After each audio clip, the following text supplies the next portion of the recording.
جو سرکاری medical and dental colleges ہیں وہاں پر سیلف فائنانس کی بنیاد پر جو داخلوں کے حوالے سے ایشوز ہے، اس حوالے سے پنجاب کابینہ کی قائمہ کمیٹی برائے قانون سازی و پرائیویٹائزیشن میں ایشو آیا، جس پر کابینہ کی جانب سے متفقہ طور پر جو ایڈمیشن پالیسی ہے خاص طور پر سیلف فائنانس کے معاملے پر اس پر نظر ثانی کا فیصلہ کیا گیا۔ اور اس کمیٹی کے حوالے سے آپ کو یہ بتائیں کہ محکمہ صحت کی جانب سے یہ مختلف تجاویز جو ہیں وہ سیلف فائنانس کے حوالے سے پیش کی گئی تھی، جس پر کمیٹی نے بغور جائزہ لیا اور فوری طور پر نئی تجاویز تیار کرنے کی ہدایت کی، اور خاص طور پر کمیٹی کی جانب سے یہ ہدایت جاری کی گئی ہیں کہ داخلوں کے لیے صرف قابلیت اور میرٹ کو ہی ترجیح دینی چاہیے۔ اس پر کمیٹی نے ہدایت کیا ہے کہ ہر صورت میں ریویو کیا جائے اور نئی آئندہ جو کابینہ کا اجلاس ہو اس سے پہلے جو ہے وہ یہ نئی جو سیلف فائنانس کے حوالے سے پالیسی ہے وہ دی جائے۔ اور اس میں محکمہ صحت کو ایک کمیٹی بھی تشکیل دینے کی ہدایت کی گئی ہے کہ کمیٹی تشکیل دے کر تمام سٹیک ہولڈرز کو اس کمیٹی میں شامل بھی کرنا ہوگا تاکہ میرٹ پر پنجاب کے private medical and dental colleges میں ایڈمیشنز کو یہ جا سکے۔ ٹھیک ہے، بہت شکریہ۔ راؤد ارشاد حسین ہمارے ساتھ تھے، اپڈیٹ کر رہے تھے۔ لائسنس بنوانے والوں کو بڑی سہولت دے دی گئی ہے۔ سائن ٹیسٹ میں پاسنگ مارکس 60 سے کم کر کے 50 کر دیے گئے ہیں۔ موٹر سائیکل کے لیے لرنر کی بجائے ریگولر لائسنس جاری کرنے کا بھی حکم دیا گیا ہے۔ گاڑیوں کے لیے 1 دن کا لرنر لائسنس بنوانے کا عمل جاری رہے گا۔ 1 ستمبر سے صوبے بھر میں لائسنس بنوانے کا عمل تیز کرنے کی ہدایات جاری۔ مزید ڈیٹیلز جانیں گے، ہمارے ساتھ علی ساہی ہیں۔ جی علی ساہی، کیا اپڈیٹس ہیں اس حوالے سے؟ جی بالکل، لاہور سمیت پنجاب بھر میں ڈرائیونگ لائسنس کے حوالے سے خصوصی کمپین شروع کی گئی ہے، اور اس میں ایڈیشنل ٹریفک مرزا فرحان بیگ کی جانب سے شہریوں کو ایک بڑی سہولت دے دی گئی ہے۔ اب سائننگ ٹیسٹ جو ہے اس میں پاسنگ مارکس جو ہیں 60 سے کم کر کے 50 کر دیے گئے ہیں، اور بائکرز کے لیے جو بڑی سہولت دی گئی ہے، اب وہ لرنر لائسنس کی بجائے اپنا شناختی کارڈ لے کر کسی بھی ڈرائیونگ ٹیسٹنگ سینٹر پہ جائیں اور وہاں پہ اپنے شناختی کوائف جمع کروائیں اور فیس جمع کروائیں، اور موقع پر ہی ریگولر لائسنس حاصل کر سکتے ہیں۔ اس میں جو لرننگ کا پیریڈ تھا وہ ختم کر دیا گیا ہے، البتہ جو گاڑی کے ڈرائیونگ ٹیسٹ دینے والے لوگ ہیں ان کو خصوصی پیریڈ جو 40-41 دن کا ہوتا ہے وہ پورا کرنا پڑے گا۔ اس کا مقصد صرف یہ ہے کہ جتنے بھی شہری گاڑی یا بائک لے کے روڈ پہ آتے ہیں ان کا لائسنس ہونا ضروری ہے، تو اس چیز کو مد نظر رکھتے ہوئے پاسنگ مارکس میں 10 نمبر کی کمی کی گئی ہے۔ 10 نمبر کی کمی سے جو ڈرائیونگ لائسنس کا تناسب ہے اس میں مزید 20% اضافے کی توقع ہے۔ تو آج سے پنجاب بھر میں جو سائننگ ٹیسٹ ہے وہ 50 نمبر جو بھی حاصل کرے گا اس کو پاس تصور کیا جائے گا، اور بائکرز جو ہے وہ ریگولر لائسنس حاصل ٹھیک ہے، بہت شکریہ علی ساہی۔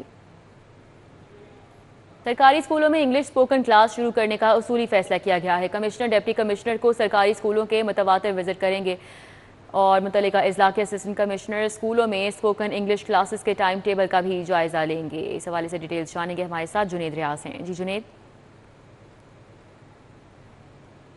جی لاہور سمیت پنجاب بھر کے سرکاری اسکولوں میں اسپوکن انگلش کلاسز کا آغاز کرنے کا فیصلہ کر لیا گیا ہے، اور اس حوالے سے جو کمشنر اور ڈپٹی کمشنر ہیں وہ متواتر جو ہیں وہ اسکولوں کا وزٹ کریں گے اور انگلش لینگویج کلاسز کے ٹائم ٹیبل کا جائزہ بھی لیں گے۔ اس حوالے سے جو اسسٹنٹ کمشنر ہوں گے وہ خصوصی طور پر اپنے اضلاع میں موجود اسکولوں میں جا کر جو ہے وہ بچوں سے چیٹ بھی کریں گے، انگلش اسپوکن لینگویج بھی جو ہے ان کو سکھائیں گے، اور اس حوالے سے جو اسکول ایجوکیشن ڈپارٹمنٹ ہے اس نے اپنی تمام ورکنگ جو ہے وہ مکمل کر لیا، اور اس حوالے سے انہوں نے صوبائی وزیر تعلیم سکندر حیات سے بھی جو ہے وہ مشاورت مکمل کر لی ہے۔ اب جو ہے تمام اضلاع کے سی اوز کو جو ہے ہدایت جاری کی جائیں گی، جس کے بعد جو ہے امکان ہے کہ اکتوبر کے پہلے ہفتے میں جو ہے اس پالیسی کو امپلیمنٹ کر دیا جائے گا، اور اس کا مقصد جو ہے بچوں میں خود اعتمادی پیدا کرنا اور سرکاری اسکولوں میں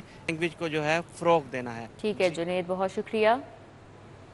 یو ای ٹی میں غیر قانونی بھرتیوں، مالی اور انتظامی بے ضابطگیوں کا یہ معاملہ ہے۔ رجسٹرار یونیورسٹی محمد آصف کے خلاف مقدمے کے اندراج کے لیے اینٹی کرپشن کو درخواست دے دی گئی۔ درخواست یونیورسٹی صدر ٹیکنیکل سٹاف ابراہیم بھٹی کی جانب سے دی گئی۔ عمران یونس ہمارے ساتھ ہیں، تفصیلات بتائیں گے۔ جی عمران یونس۔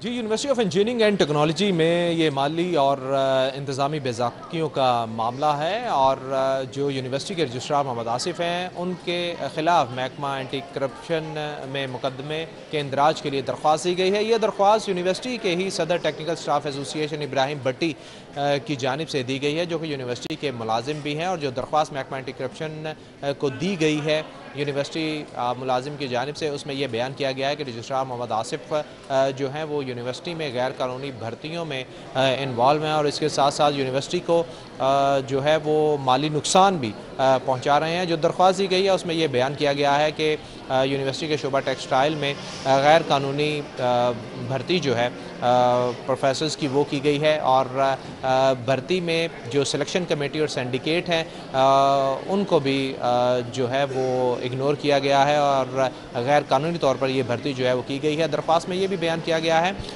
کہ غیر قانونی بھرتیوں میں یونیورسٹی کو 68 لاکھ سے زائد کا نقصان جو ہے وہ رجسٹرار محمد آصف کی جانب سے پہنچایا گیا ہے، اور درخواست کے مطابق مطالبہ کیا گیا ہے کہ نہ صرف اس غیر قانونی بھرتی کا بلکہ رجسٹرار کی جانب سے جو مالی اختیارات استعمال کیا ان کا بھی آڈٹ کرایا جائے۔ شکریہ عمران یونس۔